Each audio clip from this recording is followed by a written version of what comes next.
welcome everyone to my regular teleseminar, only this time we're doing it by video, and I'm really excited to welcome Matt onto my regular slot. Hi Matt. Hi everyone. And hiya. Let me just introduce Matt a little bit. Matt's official title is hypnotherapist. However, if you ask his clients, they will tell you he's simply great at helping people release the resistance to how they really want to live their lives. So he's been doing this for around 14 years now and is well known in the hypnosis world in Northern America. So he teaches healing workshops to other therapists for the past 6 years, and therapists come from all over the world to join him and to learn with him in the US or in Canada now. So from the US, the UK, Turkey, Thailand, Australia and Serbia, just to name a few. And that's amazing. How do you do it? There must be something magnetic about you.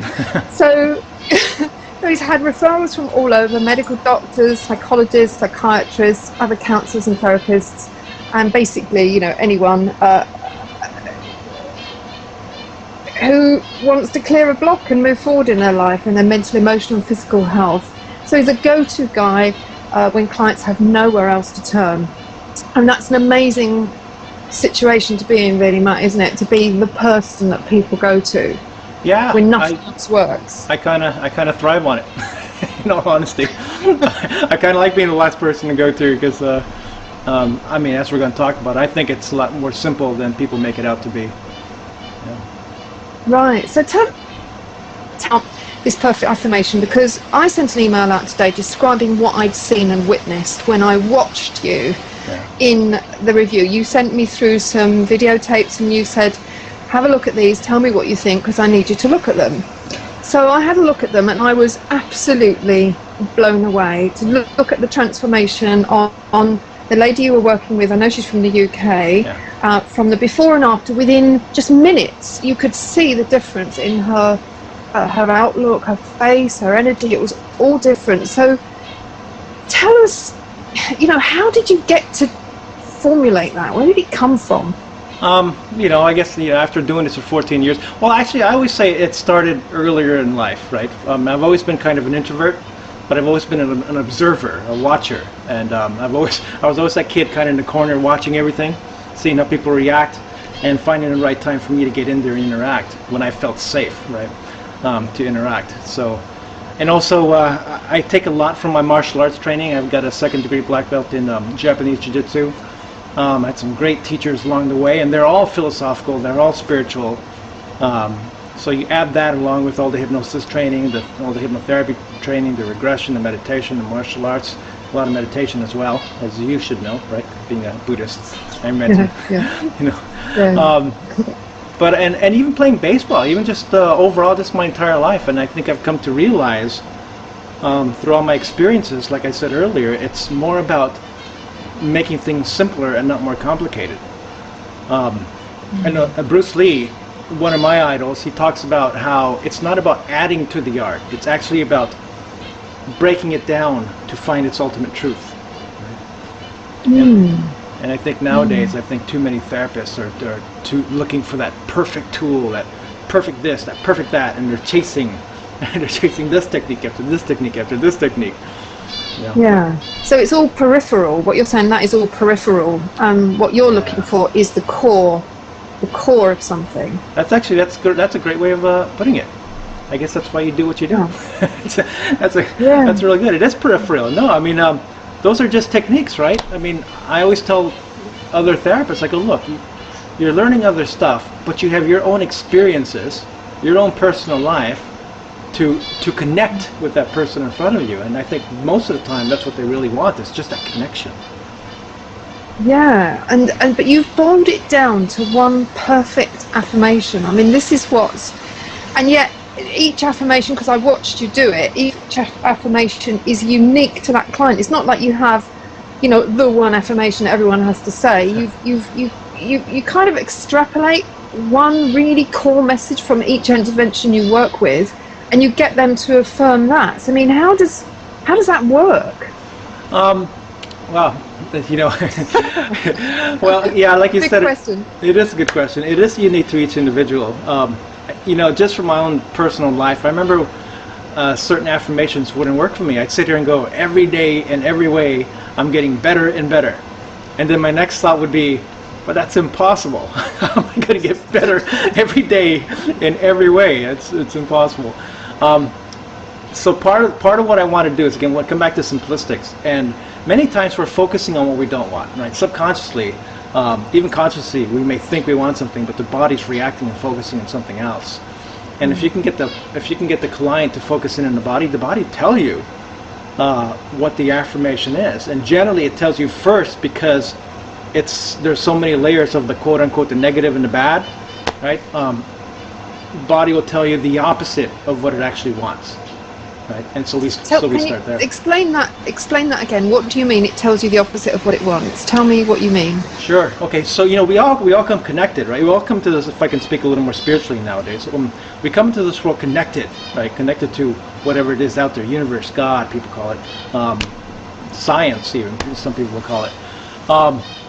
And that connection just gets, as my good friend Randy Shaw likes to point out, it gets adulterated as we start to live our life. Right? Then we start adding all kinds of people's stuff. It's not even our stuff anymore. It's their ideas, their conceptions, their ideas of how my life should be, how your life should be. And so now, when that happens, the body, you can feel it. The body literally goes, oh, it tightens up, right? And it can't yet show you what it wants to connect to because now it's got crap. If it's a clinical term, crap. Yeah, right, sure. It's got crap on top of it, so now it can't push all the way through, so it's going to push the crap up to show you what it doesn't want.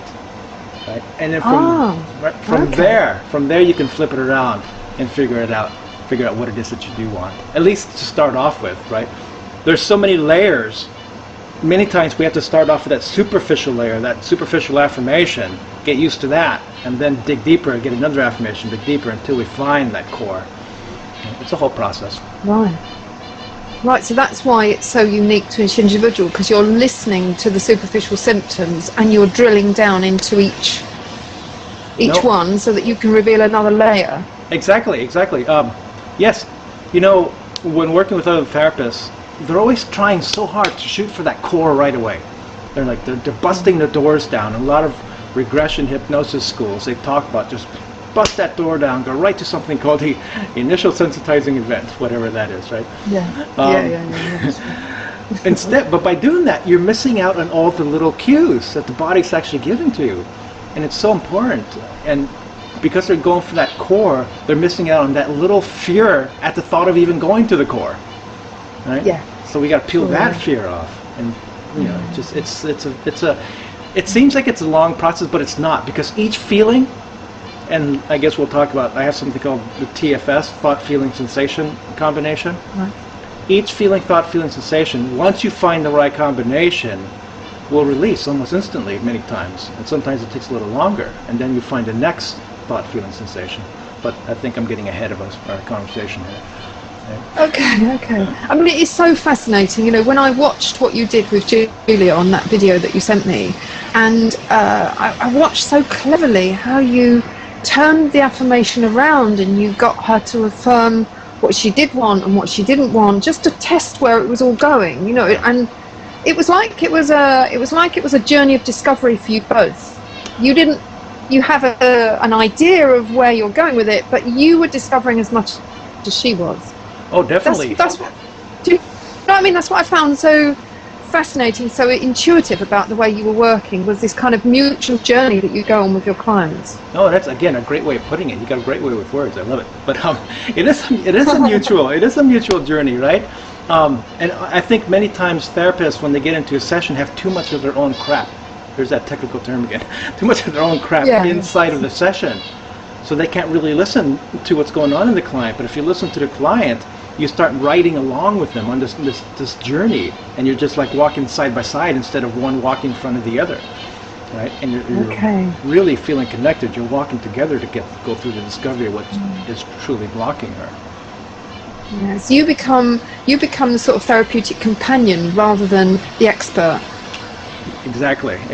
In all honesty, I like that term better than becoming the expert. Many times when you put yourself on an expert on a pedestal, that's too long a way to connect with the client. right? Sure. It's like way up here, way down here. It's like we've got all that space to cover before we connect. I'd rather we be this close and moving through that journey together. And like I say, I never want to guess. I mean, I never want to guess at what the client is really going through, because their subconscious minds, as you found out, is going to surprise the heck out of me. It's going to take us in different directions, different places. Yeah. So you need to be quite centered, quite evolved, and quite chilled out with yourself in order to go on that journey with them, because you put yourself in a vulnerable space, don't you, to enable you to take that journey with your client.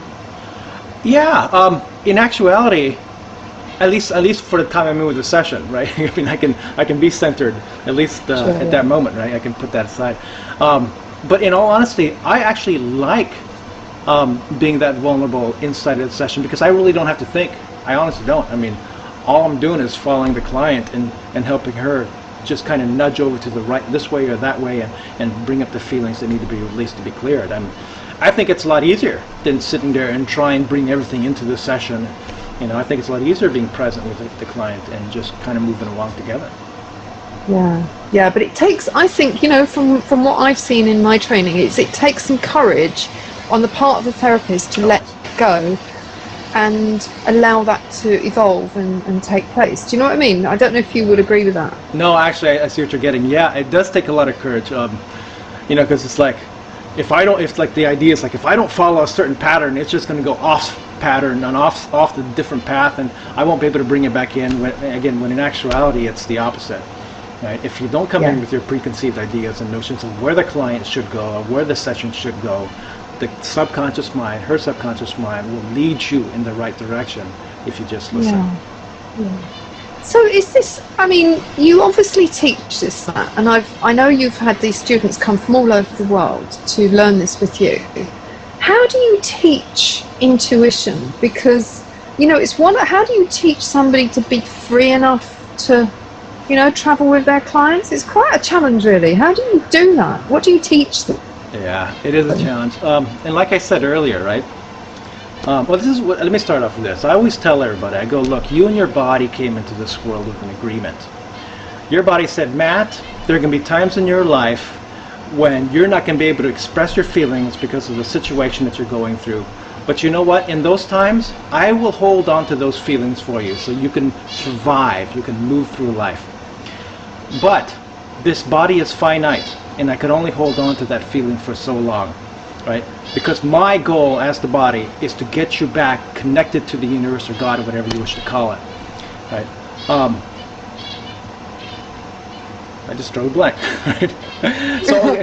So I want to get you, so it's all about the body more than anything else, because the body will let you know when you're out of alignment, right? And we all have like a genetic weak link, right? For me in particular, I have an issue, but I don't even think it's an issue. I think it's my intuition with blood pressure, right? And when it starts to rise, I know that I'm out of balance, right? It's kind of like my gauge. So this is why I never actually, I get clients coming in here and they'll have a particular physical challenge. You go, I just want to get rid of this. I want to be over with it. I go, but why? You don't really want to be with it. You want to be able to have it stay more at peace so it can be in homeostasis, right? So that when you do fall out of alignment, that part of your body will come back in and kick in and say, hey, Matt, wake up a little bit. Right? I need you to release what I was holding on to. Remember, that's what I was saying. The body at some point will need you to look at what it's been holding on to consciously so that it can release it. Right? Unfortunately, many times consciously we go, but I don't want to look into it. I'll just rather take a pill. Right? I just do this or that. I mean, it's such a like a head in the sand thing to do, isn't it? To take a pill and just hope it all goes away. I mean, what this strikes me then is that you can treat with this system not just mental and emotional disturbances, but physical problems too. Oh, definitely. Have you got any examples? Yeah. Oh, yeah. I mean, well, let me go back to just my own personal account of things. Sure. I was fighting. I've told this story so many times. I was fighting high blood pressure in my early 30s. I had a blood pressure of like 170 over 110 on average, and average is like 120 over 80. and the doctor wanted me to be put on medications. And that time I was going to acupuncture school. So I said, Doc, no, you know what? I'll do acupuncture. I'll do herbs. And I had just started my training as a hypnotherapist, particularly with somebody named Stephen Parkhill. And Parkhill had posed the question to me. He goes, Matt, when push comes to shove and you come to your own life or death situation, do you commit to healing yourself, or do you give in to the doctors and the medication? Right? Now he had a very extreme view. Right? I mean, I'm actually more balanced, and I'm saying you use medication when you can, when it's appropriate. And so anyhow, so I had been battling high blood pressure for 3 years. I had constant angina. I woke up every morning and I'd be like this. Am I still alive? I used to get pains in my angina, pains in my chest. I used to get numbness down my left arm all the time. And then one night, I should say, I was asleep, and all of a sudden I could feel my heart pounding. Boom, boom, boom, boom, boom, boom, boom, boom, boom, boom. I opened my eyes, and I got that classic, there's an elephant on my chest sensation. Yeah. And my girlfriend at the time, I'm like, call 911, call 911, I can't breathe. And I put the blood pressure cuff on, and it's like 240 over 160. Wow. And the beats per minute, which are even worse, because that really let me know my heart was working, it was like 180 beats per minute. Right? Wow. And so she's on the phone, I could hear the operator, and she knew I was just getting the hypnotherapy, and she had enough frame of mind to go, are you sure you want me to finish with this call, or is it just a feeling you have to follow and release? Right? And I just started hypnotherapy. I'm espousing to everybody who comes to my office, it's just about physical, our emotions being held in the physical body. You just got to release it. It's erased. The faster you can release the emotions, the more homeostasis your body will have. So I started thinking about all that, and I think about Stephen Parkhill's quote to me, and I said, you know what? F it. If I die tonight, I die. Because I could not go on. I could not go. If I did not do this, I could not go step into that office the next day or the next week and do what I do, because I would feel like a total fraud.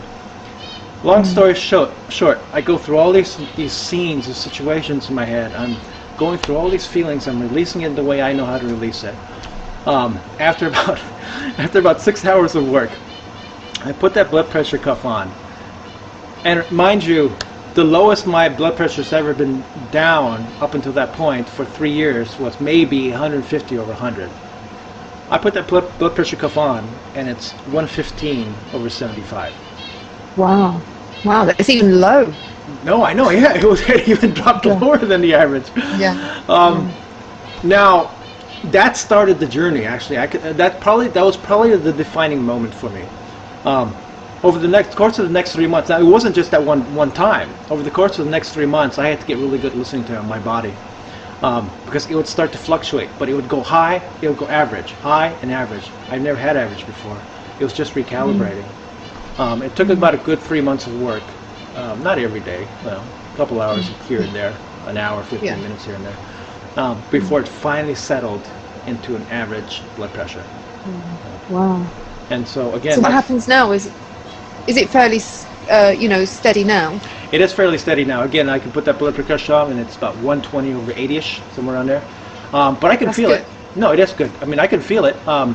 If I'm a little overstressed or I'm not, doing my own self work, it starts climbing. I can feel it. And I can put that blood pressure cuff on, and I can almost guess at where it's going to be. I'll say, you know what? I feel like I'm at 145 over 92, and then it'll almost be to the letter, that number. That's amazing, because what you're doing is you're using your body as a barometer. It's kind of giving you an emotional litmus test.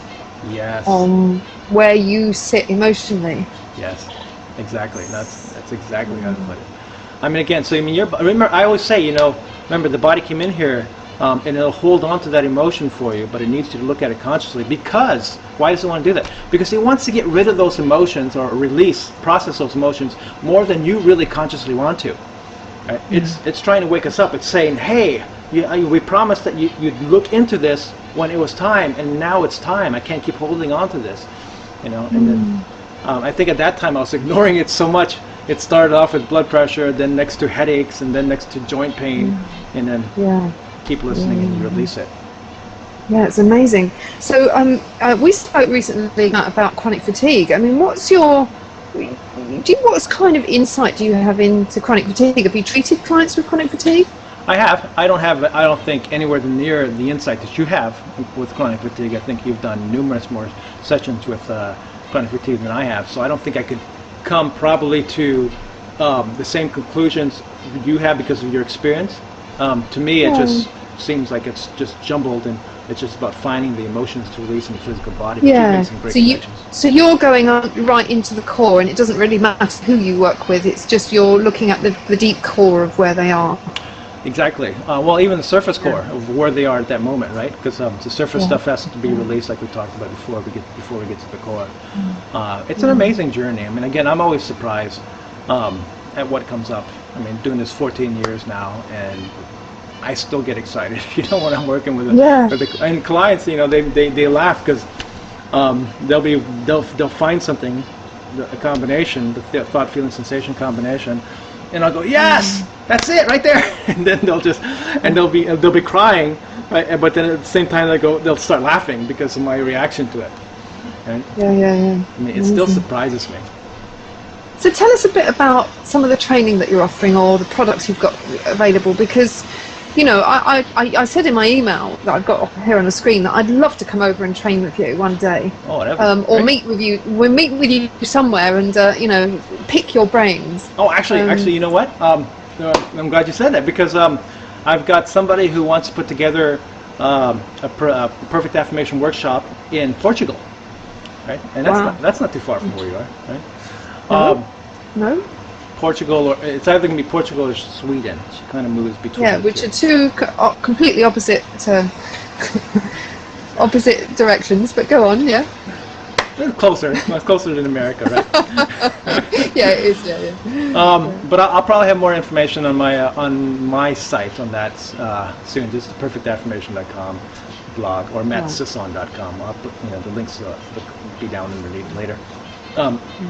So. I'm really excited about teaching the Perfect Affirmation program. Oh, by the way, can I just kind of backtrack a little bit? Maybe we'll get back to it. I call it the Perfect Affirmation, right? Because the core of it is finding the right affirmation at the right moment in time, but a lot of people kind of mistake that and they go, oh, it's just about affirmations. No, it's actually a lot deeper than that. I talk about how to release what's coming up that's battling against the affirmation. So it's a whole process. I just wanted to backtrack real quick. Yeah, sure, yeah. We actually have go ahead. You've got a product, which means that we don't have to fly out to you, and that we can actually learn remotely. So, can you tell us a bit about this product that you've got? Yes. Again, it's theperfectaffirmation.com. It's a great product. You actually saw much of it with the sessions with Julia, and in my sessions with Julia, I actually have two versions. There's one with Julia and one with Bonnie. But in it, I have it so that anytime I keep butting in. So you're watching the video, then I'll come up in the corner and tell you exactly what I'm thinking at this moment in time and what to look for with Julia and why I'm going there in that particular direction. So it's almost like you've got me in your ear as you're watching me doing a session with somebody else. On top of that, it goes into the basics of the Perfect Affirmation program. But what I think is most valuable about it is that under each video, there's many training videos there, under each video there's a forum, right? And that forum is dedicated to that particular video, and you can ask me questions, and I usually get to it many times within a day, but surely within a week. But I'll answer either through words on the screen, I'll answer through an audio message, or I'll answer through a video message. Right. Wow. So it's again just straight direct contact with me, and so it's really you fully support it. You put the materials out there, but then you fully support it with your forum and being able to answer the questions. Exactly. And again, I mean, I love this. I love the Perfect Affirmation so much. I mean, I do take the time out to actually do videos, because many times the video is more effective in getting the point across. Right. So yeah, it's almost like you have me there mentoring you side by side. That's amazing. That's really amazing. So tell us what you're charging for that at the moment. For the Perfect Affirmation right now, I can't remember. We had it up to, it was about $198, but I think right now we have a sale on it. It's like, I think $98 for the entire program. So really, I mean, the thing is, that's, you know, for us, it's about £70 of ours, and you know, you pay 70 quid on a meal once, you know, a month, and you know, to be able to get a system that is so flexible and intuitive. You know, and to have you on hand to walk you through that, I mean, it's a real deal. That's a real good deal, actually, Matt. I think it's a really good deal. It's amazing. I think everybody should get on it, in all honesty. Right? Can you tell me a little bit? I tell you, one of these really difficult words and concepts to try and describe to people is the word spiritual, and it's a word that you've used more than once. You've talked about your martial arts and spiritual, and it can mean lots of different things, lots of different people. And I just wondered if you could explain what you mean by spiritual and how the Perfect Affirmation kind of uses that or opens that up. Yeah. You know, one of my, I guess, pet peeves, as you can say, is when people try to over-spiritualize their challenges. Yeah. Yeah, I know exactly what you mean. Right? It'll be like this. It'll be something like, oh, God, maybe they'll catch their anger. God, that person makes me feel so angry. But you know what? I'm a loving human being, right? And I shouldn't feel that way at all, you know. It's just talk about love, and love will reflect back to you. But in all honesty, remember, your body's holding on to certain emotions, and it's creating perceptions. I like to say, if you have a feeling long enough, you have a perception. If you have a perception long enough, you have a belief. If you have a belief long enough, you have a behavior. If you have a behavior long enough, you have your reality, right? Right. And it's stemming from that feeling down deep inside of you that wants to get out of the body. Unfortunately, many people don't listen to it. That repressed feeling, that repressed emotion is going to vibrate stronger than any thought that you can come up with that will try and hide that emotion. Okay? That's why it has to come out. Okay. And that's probably what causes so many people such pain, in that they consciously want one thing, but their body's telling them something completely different. Exactly. And I guess this is where I can go to the thought, feeling, sensation real quick. You know, we have the conscious mind, we have the subconscious mind. The conscious mind's the thinking mind, subconscious mind's the feeling, emotional, perceptional mind. And in between these two minds, we have the physical body. It's literally the gateway between the conscious and the subconscious mind. It's letting us know what the battle is. And if we can get into that battle, we can bring it up to the surface so we can release. So I have something, many times, like if you're, like a lot of therapies will talk about people's thoughts, and they'll try to use thoughts to manipulate the situation, so it's just thoughts. Some of the therapies will just be like primal therapy, where you're just releasing feelings, or you're just releasing emotions, just letting it all out. And some practices are like meditation. You just sit there quietly, and keep observing the body, you know, keep moving through until the feeling dissipates. Well, what I've noticed, though, is all those parts of us need to feel respected. The conscious mind needs to feel respected. The subconscious mind needs to feel respected. And definitely the body needs to feel respected. And they all need to be heard. So I have something called the thought, feeling, sensation combination. If you find that right combination, generally that whole combination will leave fast. And it's finding the right thought, the right feeling, and the right physical sensation at any one moment in time. Most therapies will just focus on one or the other, maybe two, but they hardly ever focus on completing all three. And it goes something like this. Let's say working with a client, and I'm just going to make something up. I'm using this example because I just used it in another video. Yeah. Kid, 17, 18 years old, comes into the office, and he's talking about how he plays baseball. His mom makes him play baseball, and he just doesn't want to play baseball, right? And so a lot of therapists will focus on the thought. I don't want to play baseball, and they'll try to manipulate just the thought so they can get him to feel better, right? Some therapists will just use the feeling. Well, how does that make you feel? And then they go, oh, it makes me feel sad. And then, okay, well, let's talk about that sadness. And then the sadness will come up, right? And if you're a meditator will say, well, focus on what part of your body you feel that. Instead, as you know, I used a lot of EFT-ish type tapping in my office, but I used it a lot differently.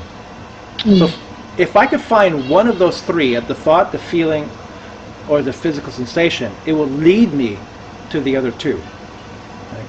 Now, generally, I like focusing on the physical body first because that's really present. That's here. That's right now. Yeah.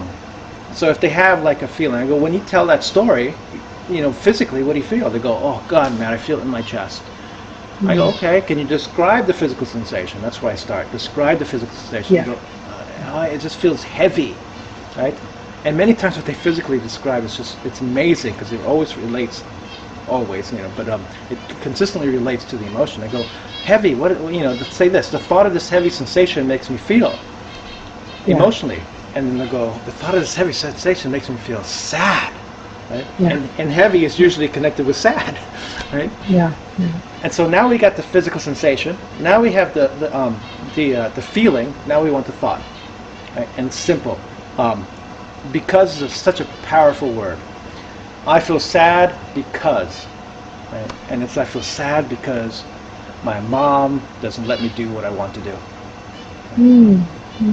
So now we've got the whole combination. So that's what I'm going to tap on. We know it's in physical sensation. We're going to focus there, and you're going to tap on the, feeling sad at the thought of my mom not letting me do what I want to do. Feeling sad at the thought. Okay. So we're using the whole combination. And generally, many times, Jenny, when I find that right feeling thought combination, they usually go, I feel sad at the thought of my mom not letting me do what I want to do. And they almost instantly. It's almost like you can see it. You can see it in the energy. Yes, the body just relaxes. Many times they'll even do this. They'll start tapping, feeling sad at the thought of, and then they go, Matt, you know what? It's not that. It's not that at all. And I'll sit back. I go, well, slow down a second. No. Understand this. A second ago, it was that. That was your truth. And I like to say extreme emotions lead to moments of truth which aren't real. We make it really truthful, but it's not real. And once we bring it up to the surface, we shine a light on it, it's like it just dissipates and it goes, right? Yeah. And then we find what's underneath. And then you keep digging until you find the core. Keep going through that thought, feeling, sensation combination. Keep going. Eventually you will get to that core. The body will relax. And you asked about living spiritually. It's very tough to live spiritually when here's your spirit and here's all the stuff that you should do because of what other people say, think, and do in their actions, right? That spirit can't connect because all that stuff that's on top of it. But until you can find a way to release what's on top, release all that, then all of a sudden, spirit will come up and speak to you through intuition, right?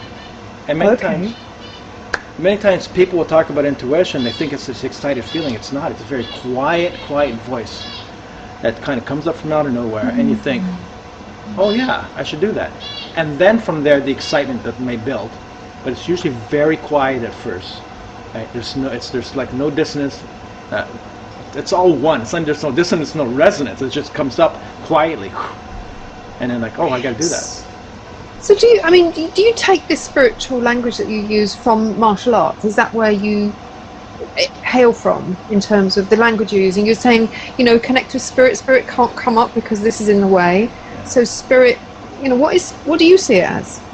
Yeah, it is. Again, I'm going to refer back to Bruce Lee. When he was in a fight, he'd always talk about you want to dance with your partner. If he's going to contract, you want to expand. If he expands, you want to contract. You want to become so there with that person you're competing against, right? And if you're so there, you can almost listen to what's happening inside of that person.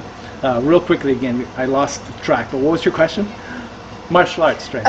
Yeah, I just asked you about spirit. What do you understand spirit to be for you? Yeah, so at that moment, he's basically saying, as long as you don't have any extra emotions or extra feelings, when the punch comes, it hits. You don't hit.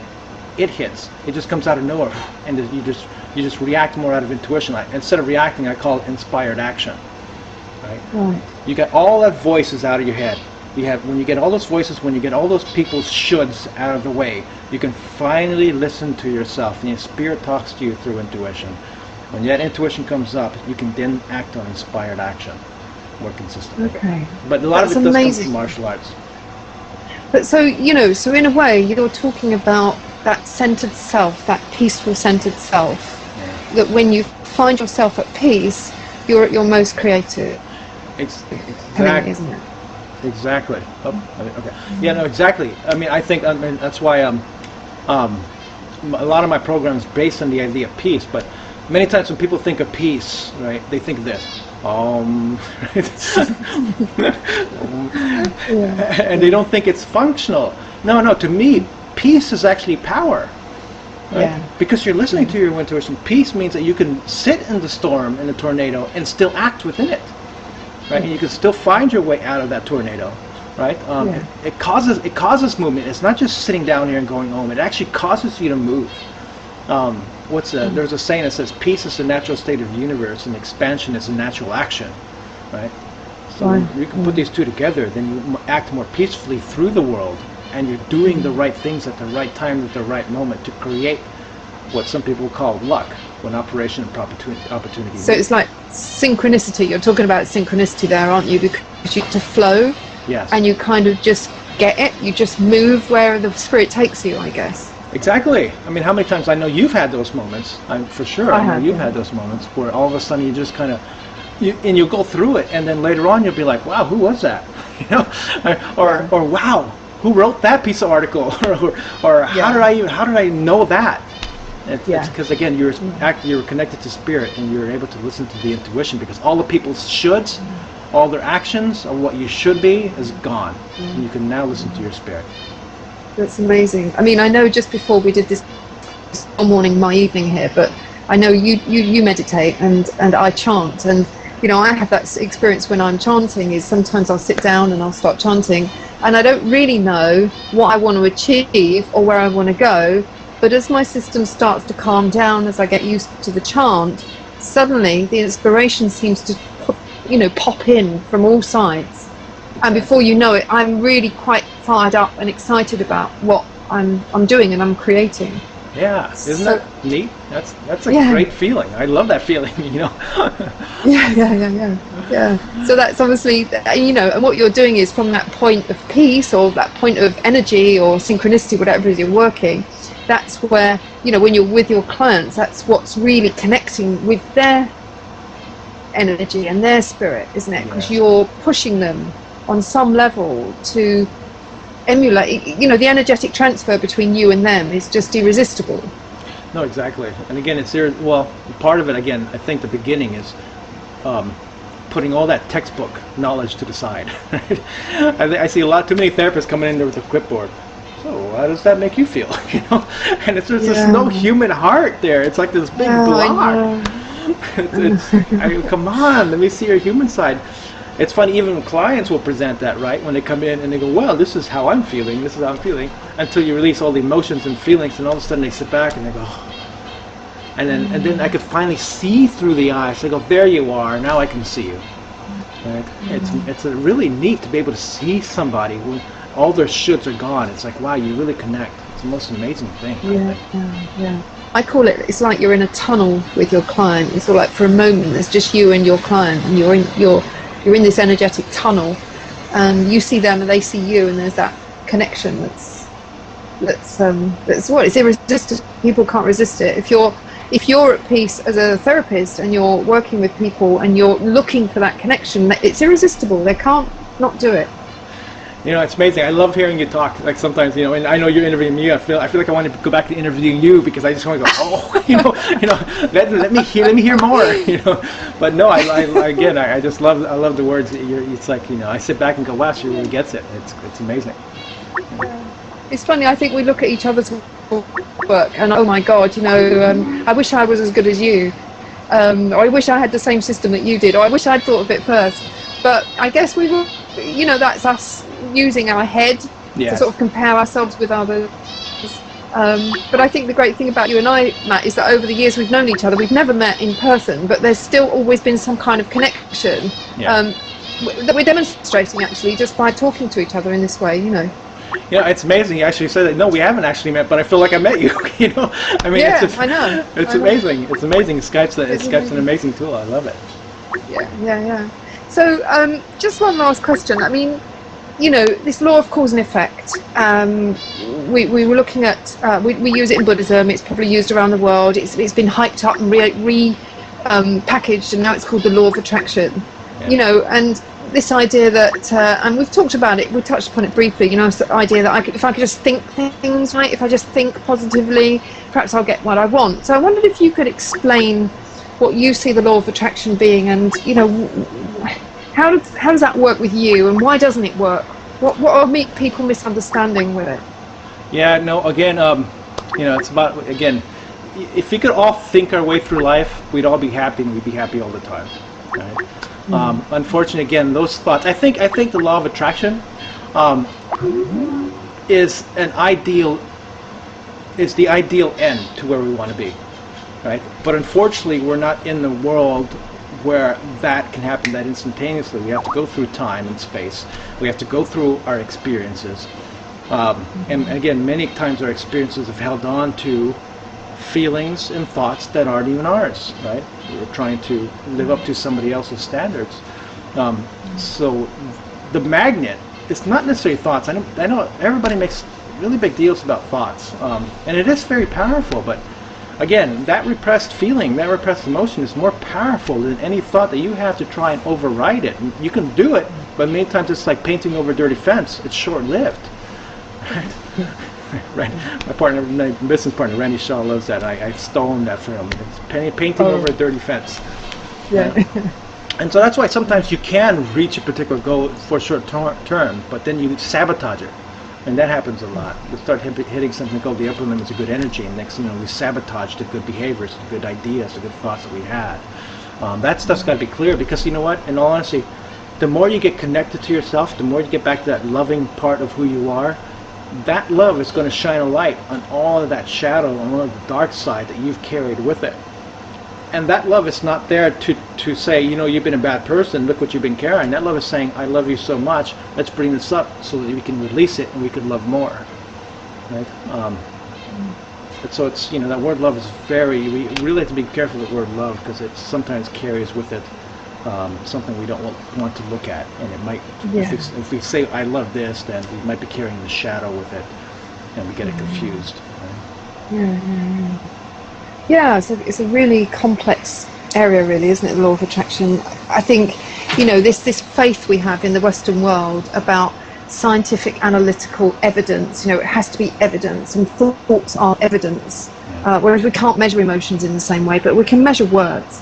So I think we get rather seduced away from that core knowledge of who we really are by these, you know, shiny objects, the words and the concepts and stuff, you know.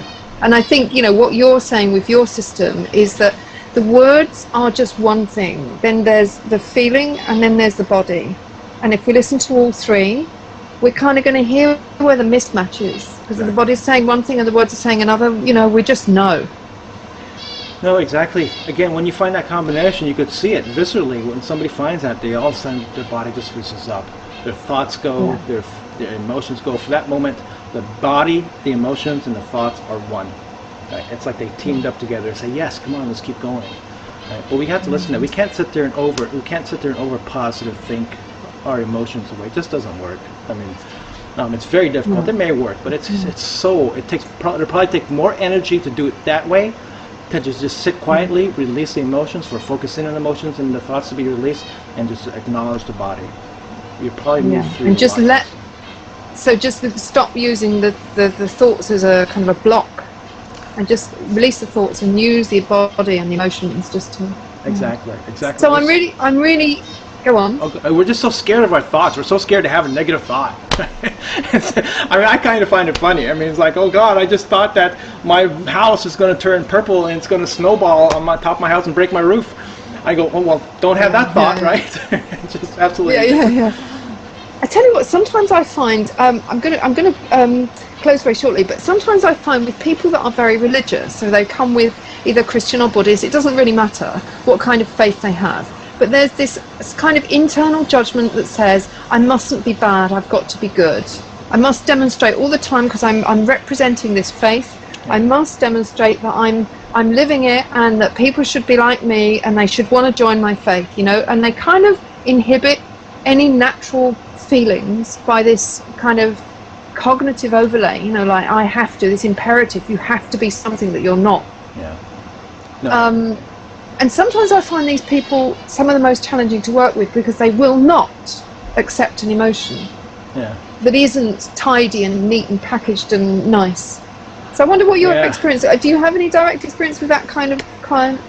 Oh, definitely. I mean, one of my my other video series, Bonnie, you can see that she's a wonderful person, but she tends to over spiritualize everything.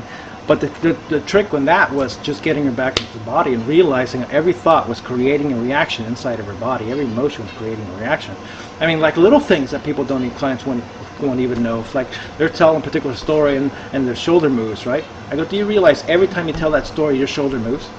Right? And so it's just it's just getting them connected to the body to listen. And once I can get that, it's a lot. You know, it's really is.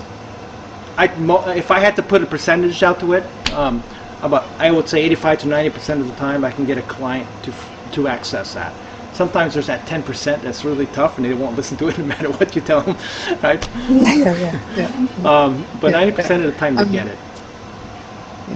Amazing. It's just amazing. I'm so inspired by your work. It's just something I really do want to do. I know you let me watch the videos once and then you went and packaged them up and sold them. I don't think I got to watch them again. So I made a few notes and then I thought, well, I'm going to come back one day and I'm going to really properly study it. So can you tell us once more, I know you've got this thing going on in Portugal or Sweden, but in the meantime you've got this product online that's for sale. Right. That's around $98. Can you tell us just a little bit more about that again? Again, it's about the entire Perfect Affirmation program. You get all the philosophies and concepts. What people love the most about that is watching the session. Is watching. I think I have 3 sessions that I do with Julia, and it's an amazing session because she came in presenting rosacea, right? We cleared the feelings, and you could see the difference in her skin between skin session 1 and by the end of session 3, and by the time she comes back and does a testimonial for me, her skin is just absolutely amazing, where before it was scratchy and red and itchy and dry, and other things that were released because of that. So people absolutely love that, and the mentoring. I think that is my biggest offering, is me being able to share, because I love the coaching part of this. But aside from that, also I wanted to mention, Randy Shaw and I will be having a webinar on hypnotherapy, regression, release-based hypnotherapy. We'll be doing a webinar. That should be coming out, I think, in a couple weeks or 2 to 3 weeks. If you go to regression-hypnotherapy.com, you'll find it there. We'll put something across the screen there just so that people can see what it is you're recommending. So you've got a webinar coming up, you've got the Perfect Affirmation, and have you got a boot camp happening soon? Because I know you we'll do these 5-day Boot US, don't you? Yeah. It's like our connection's done legal, but we have a boot camp coming up probably in June or July, I think. So look for that, and also I'd like to say, by the way. I love doing Skype sessions, so if I can just put that out there. If you guys want a Skype session, I love Skype sessions. They're like my favorite thing in the entire world. If you can get past the idea that it's weird doing a Skype session, it really feels like you're actually in the office with me. Yeah, amazing. Okay, that's fantastic, Matt. It's been an absolute pleasure to talk to you about your passion and your work. To share it with my followers as well, because last time we spoke we talked about regression hypnotherapy. We didn't talk about your Perfect Affirmation, so you've developed such an amazing system and I'm so inspired by it, so thank you so much for sharing it. Thank you.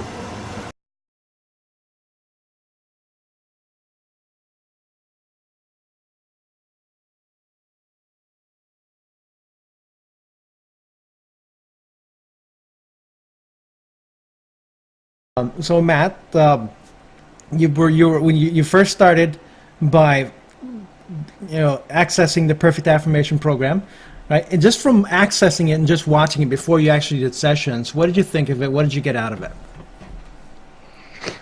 I really loved the system that you'd put together. I could feel as I watched it, it really resonated with me on a deep level, and I knew that what you'd done has created something really powerful. The reason for that is simple, is because you first start by helping people to release the baggage within them that's holding them back, which I know once you've released things, it leaves a little bit of a void or a space, and then you use the affirmation to fill that void. And what I really like is the fact that you're not writing the script for someone. You're asking them the questions that they need to find the resources within themselves. Wow. But then you're using your years of experience in hypnosis and your understanding of how the subconscious mind works to put it into a script. Wow. So that's what really attracted me. Wow, that was perfectly said. I couldn't have said that better myself. Okay, but now you've actually gone ahead and had sessions now. We did, I think, 3 or 4 sessions at this point. So being in the chair and just watching it from a third party, what are some differences that you might have noticed? Or differences between being the client and watching.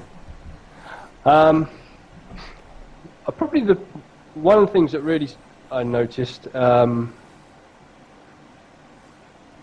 when I was watching some sessions, that quite often you're in the releasing sessions, you're kind of you're giving feedback. You talking a lot with the client. And in the past, I've had sessions with people where they've talked, and I've found so I've had other sessions, and there've been moments where I'm, I don't know, trying to gather whatever or find what's there, and the therapist has been talking, and obviously the intention is to try and help me, but I found it really distracting and somewhat irritating, and so when I was initially watching, before having sessions with you, when I was watching some of the sessions, a couple of times I did wonder to myself if what you were doing was off-putting for the client. But now, having been the client, I haven't found that to be the case at all with you. The way that you give feedback and the way that you you wait for pauses, and I think probably that's the key for it. You wait for a pause when in between what I'm saying, and then you put something in, and everything you said has always been helpful. It's always been a positive thing. So that's been really stood out to me. And I think you were right on, because mostly everything I say is actually coming from you, right? I'm just actually reflecting what you're saying. Right? Yeah, and it's not just, well, it is reflecting, but it's I've said to you before, it's also you're really listening, and of course also what I've said before is that because of your background in hypnotherapy, you have, in my opinion, you have a deeper understanding of the subconscious mind than just your average EFT therapist, and you understand how just one word can make such a profound difference, and I've experienced that, which is why a couple of times in our sessions I've laughed, because it's just, you've thrown in one word, and I felt just, wow, that was so powerful. It's because you listened to what I was saying and you understood the power of using that word. Yeah. So, wow. Thank you so much for that. I appreciate it. It's been great working with you. Thank you, Matt. It's been great working with you. It really has.